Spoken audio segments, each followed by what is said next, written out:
This week, the streaming wars, which are aggressively reshaping Hollywood as we know it, unleashed a new nightmare on Tinseltown. With Netflix not just canceling a show that was popular with fans, they've done that before, but canceling a show that was popular, period. This week, Netflix canceled the #1 show its week of release in the world. That's incredible. Yes, the day after it was announced that Netflix was going in a different direction. I guess the more things change, the more they stay the same. That's a classic Hollywood speak for you fired. Well, at least the cast was, unfortunately. Mark Millar's he's owned by Netflix, which we'll discuss. But as Netflix announced they were going in that different direction with the world of Jupiter's Legacy, Nielsen, always late to the party because it takes them too long to get their ratings together, but they released their ratings for the week of Jupiter's Legacy debut, and as you can see, it was easily the #1 show in all of streaming. Now, some of you might be quick to counter to that, well, maybe people turned it on, they turned it off very quickly. But remember that Nielsen calculates its ratings not by clicks, but by minutes watched. So people watch the most minutes of Jupiter's Legacy that week, which makes it even more shocking that it was canceled, because Netflix, of course, had to have had those numbers before Nielsen did, because they have their own data. I suspect, in fact, we'll continue to see Jupiter's Legacy in the top 10 for the next few weeks on Nielsen. Furthermore, the show has a solid audience score on Rotten Tomatoes. Many of you predicted it would plummet. It never did. And even its IMDb score, audience score, is not bad. So why was Jupiter's Legacy canceled? We'll never likely know for sure, as the streaming business is a lot like Chinatown.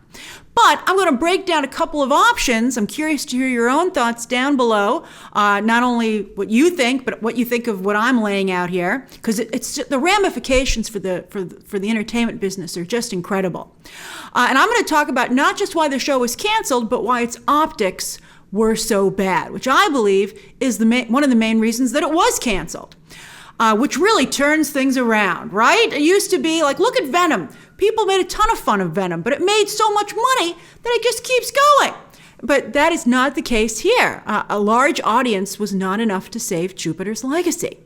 All right, so we're going to start with, it's all about subscriptions. I've talked to you about this before, but this is a shining example of this shift in Hollywood about priority. Remember, unlike movies or traditional TV, where eyeballs are the most important, tickets sold, people tuning in, what drives streaming services is subscriptions. It's not how many people tune into a show, but how does it make people subscribe, and does it keep people subscribed? That's what streaming services care about. There is a chance that Jupiter's Legacy had similar appeal, as in appeal to the same group of subscribers, to other Netflix shows that have been around longer and are cheaper to make. For instance, Jupiter's Legacy Season 1 cost about $200 million versus The Witcher Season 1 and Stranger Things Season 3, which only cost $80 million apiece.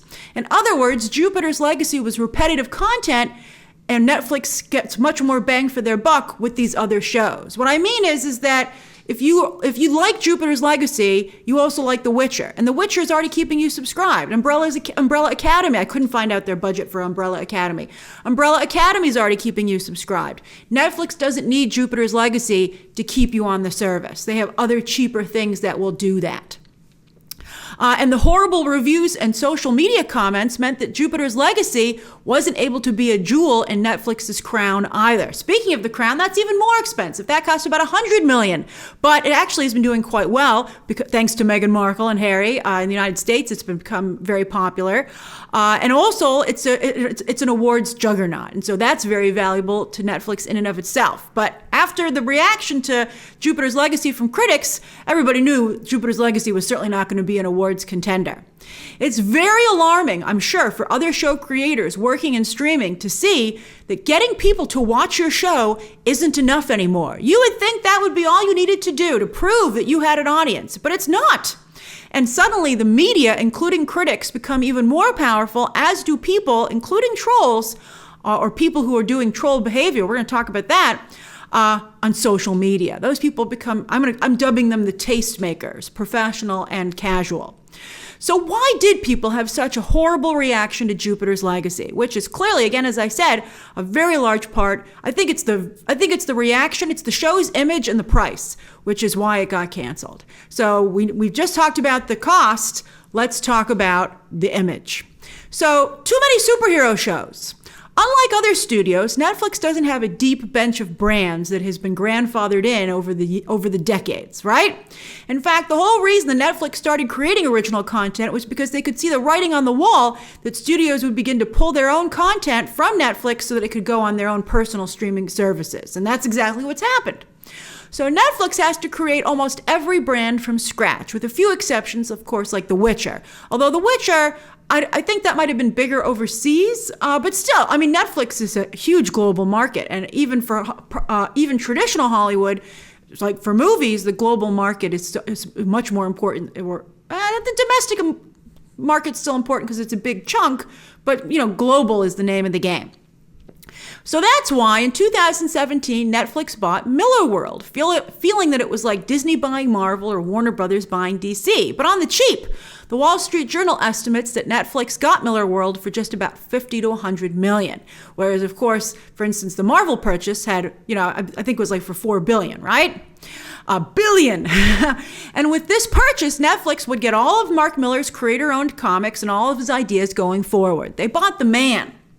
But that was before the recent explosion of the MCU into the TV space with Disney Plus, and DC slowly but steadily continuing to build their own TV slate. They've always been strong in television, and they're moving from their very successful CW shows to DC Universe to the upcoming HBO Max shows. So that's important. DC content is evolving, and stick a pin in that because it's going to become really important in just a moment.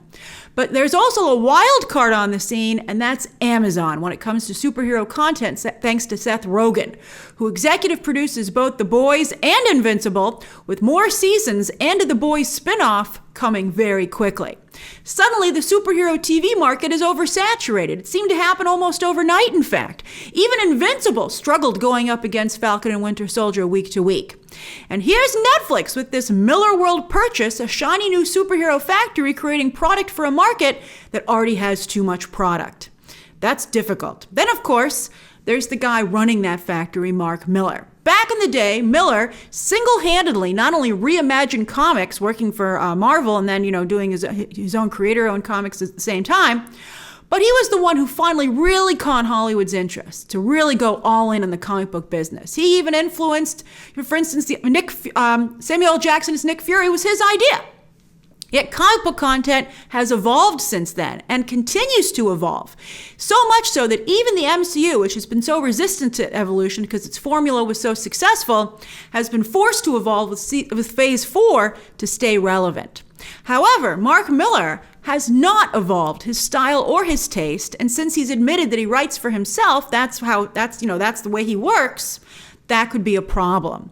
Even his comics are no longer on the cutting edge or a part of the overall comic book conversation. When's the last time that a Mark Millar comic made a big splash? I think it's partially because, as I've said before, he writes pitches. He doesn't write, like, for instance, he can't have a saga, because Saga, of course, has gone on for many issues, where Mark Millar's done 6, because, they're pitches for a TV show or movie. Maybe if they went on longer, and we're going to talk about binging versus weekly release as well, because I think it's a similar thing.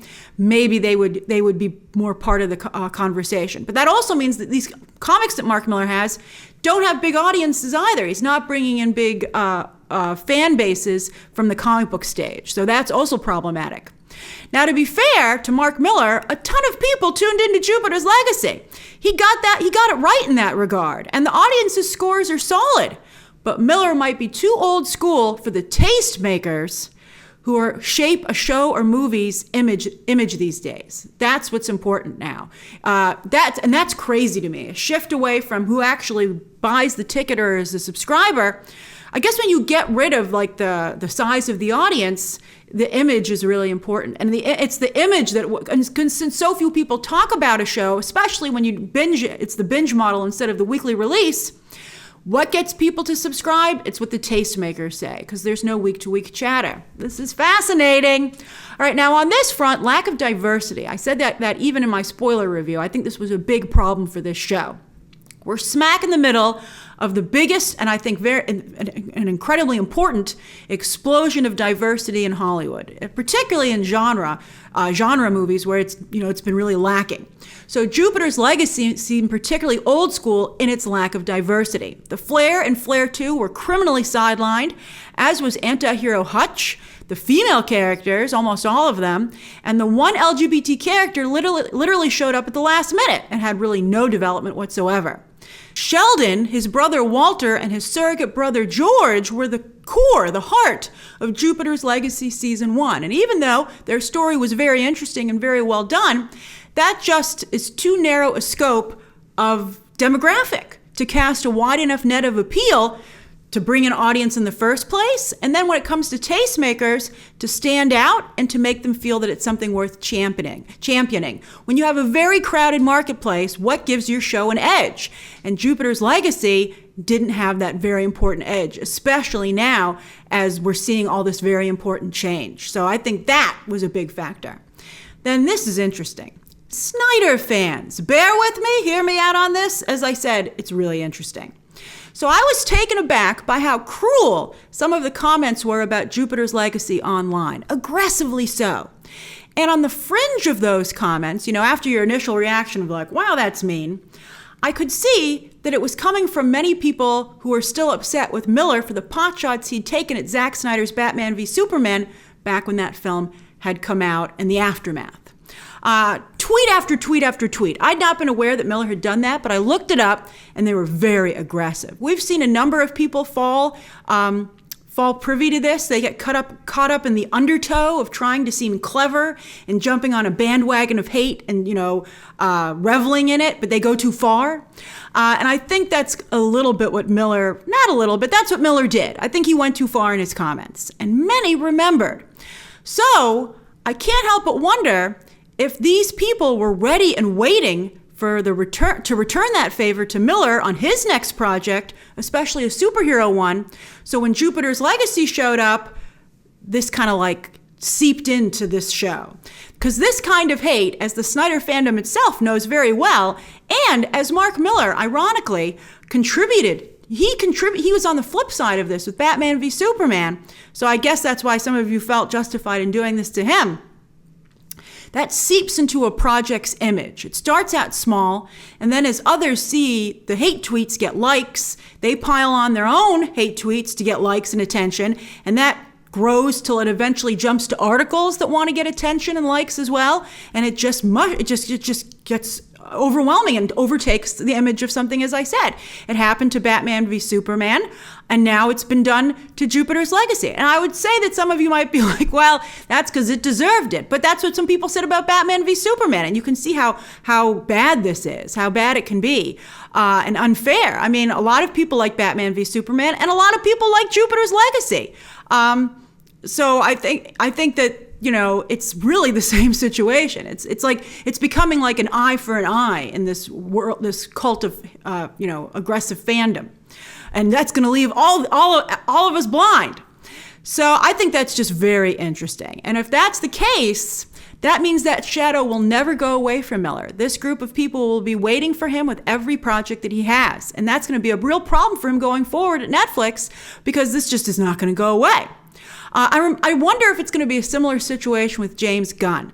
I mean, are his detractors waiting in the wings for the Suicide Squad? I mean, there was already a very tepid reaction to the trailer. I thought the trailer was medium, but it seemed very much like a Suicide Squad comic, as I said. But there was like just a twinge of that, and I wonder if that's just the beginning. So this is something to keep an eye on. I'm very, very interested in this. Finally, as I talked about a little bit earlier in this video, is the binge model the problem? The Boys season 2, I'm sure you recall, also had a very negative reaction out of the gate as it switched to a weekly release schedule. We were very upset about that. Remember all the 1-star ratings it had on Amazon? They even did a really funny commercial or online video about that, having Homelander see all the 1-star reviews. It was brutal. But the show was able to get past that because of the weekly release schedule. Cool things happened on the show, and eventually you just move on to a new part of the conversation because the conversation is extended. But that didn't happen with Jupiter's Legacy, because Netflix shows have 1 week to craft an image and then they're done. I mean, even Invincible, also on Amazon, was able to eventually come out from underneath Falcon and Winter Soldier's thumb because it lasted 1 week longer. And there was the final episode that didn't have to go up against Falcon and Winter Soldier, and everybody came over and saw what was happening over here. They were like, oh wow, what's this? What is this show? I missed it because I was watching Falcon and Winter Soldier. I mean, if you extend a show's conversation with the weekly release, it allows fans to talk up the show instead of having to rely on tastemakers. It allows the conversation to evolve week to week and more people to discover it. Again, as I just said, Netflix shows, because of the binge model, have 1 week to live or die. And that's becoming, I think, more and more precarious.